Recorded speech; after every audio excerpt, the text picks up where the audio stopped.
Hello everyone and welcome to my Bachelor Nation 24 channel. I hope everyone is having a wonderful day. Before we begin, please hit the subscribe button and give this video a thumbs up. Golden Bachelorette Joan Vassos was not prepared for how she felt. Golden Bachelorette Joan Vassos admits she was not prepared for how she felt during her journey. Having watched the show for many years, Joan initially felt ready when she went to begin her journey. However, as it turns out, she was not really as prepared as she thought she was. Keep reading to find out what Joan had to say. Joan Vassos not prepared for emotions. When the Golden Bachelorette Men Tell All special was filmed, Joan Vassos spoke with Entertainment Weekly about her journey. She revealed that she had watched The Bachelor for years. Even though it was the younger version, she felt like it gave her some insight into what to expect. However, once she got to the mansion and began going through her journey, her thoughts on that changed. It turns out it was a completely different experience than she was expecting. Joan said, "The emotions that I felt were way different than what I thought they would be. I didn't think it was going to be this emotional. I felt like I was super ready and this was just going to be learning about the guys and dating them." She continued, "I didn't realize at all these emotions inside of me were going to bubble up." She second-guessed herself. Golden Bachelorette Joan Vassos admits she wasn't prepared like she thought she would be. Once she began having feelings for some of the men, she second-guessed herself. Joan shared that she began having thoughts and saying, "I can't do this. I still love John. How am I supposed to have feelings for other people? I can't love two people." It took her speaking to a therapist who was on set to realize that it was okay to still love John and still love someone else too. She also admits she wasn't prepared to have feelings for more than one man. It's something she never saw herself doing. However, once she began her journey and got to know and spend more time with the men on her season, she didn't develop feelings for more than one person. In the end, Joan was able to sort it all out and figure out who she wanted to be with. Fans will see her final choice on Wednesday night when the season finale of The Golden Bachelorette airs. When Joan Vassos first agreed to embark on her journey as the lead of The Golden Bachelorette, she expected to feel excitement, a little anxiety, and perhaps a tinge of guilt for leaving her cozy, predictable life behind. What she didn't anticipate was the whirlwind of emotions that would overwhelm her before, during, and after every rose ceremony. At 65, Joan thought she knew herself well, but the process of finding love, or even the possibility of it, had shaken her to the core. It's funny, she confided to producers during a late-night interview on week 3. "I thought I'd feel in control of this process. I thought I'd have all the answers. Instead, I feel like I'm discovering a completely new side of myself. And that new side, it wasn't just surprising. It was raw, vulnerable, and deeply unsure of what she truly wanted." The arrival of feelings Joan didn't expect. When the limo doors opened on night 1, Joan was greeted by an array of men, handsome, silver-haired, and confident. Each had been carefully chosen for their charisma and their stories, crafted to charm America, and, hopefully, Joan herself.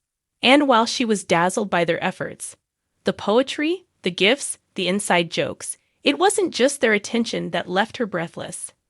It was the realization that after decades of putting everyone else first, her children, her late husband, her career, she was finally the center of someone else's world. Multiple someones, in fact. "It was overwhelming," Joan admitted. "I've spent so much of my life caring for others. To have these men focusing entirely on me, it felt indulgent, but also terrifying. Like, do I even deserve this?" Her first tears came that same night, alone in the mansion after the last contestant had gone to bed. The producers had gently suggested she get some sleep, but Joan couldn't stop replaying the evening's events in her mind. Had she been too harsh when sending Tim home? Did she make the right choice, giving that first impression rose to Chalk, the retired firefighter with the deep laugh? And then there was Guy, charismatic, suave, and just a little too smooth. Am I drawn to him because he reminds me of my late husband, or because I'm terrified of someone so different? Joan whispered to herself as the cameras rolled, capturing her restless pacing. The burden of hurting others.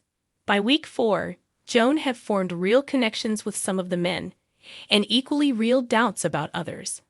The process of elimination, which seemed straightforward in theory, became an emotional minefield in practice. "I knew I'd have to send people home," Joan said, her voice tinged with regret during a post-rose ceremony confessional. "But I didn't realize how much it would hurt. These are good men. They'd opened their hearts to me, and here I am, telling them sorry, you're not enough." Her elimination of Pascal Abbé, a charming French salon owner with a penchant for grand romantic gestures, was particularly gut-wrenching. Pascal had brought her croissants on a date, claiming they were made from his late mother's recipe. The gesture was sweet, but Joan couldn't ignore the nagging feeling that their connection was more platonic than romantic. "I cried the entire night after I sent him home," Joan confessed. "He looked so crushed, and I hated being the one to put that look on his face. Falling too hard, too fast. If letting go of connections was difficult, falling for someone was even more unsettling." By week 6, Joan found herself daydreaming about one contestant in particular, Mark Anderson, a retired architect with a knack for saying exactly the right thing at the right time. Mark had built her a small birdhouse during a group date, explaining that it symbolized creating a home together. It was simple, heartfelt, and completely disarming. "I thought I'd be immune to grand gestures," Joan said. "But with Mark, it's not just the gestures.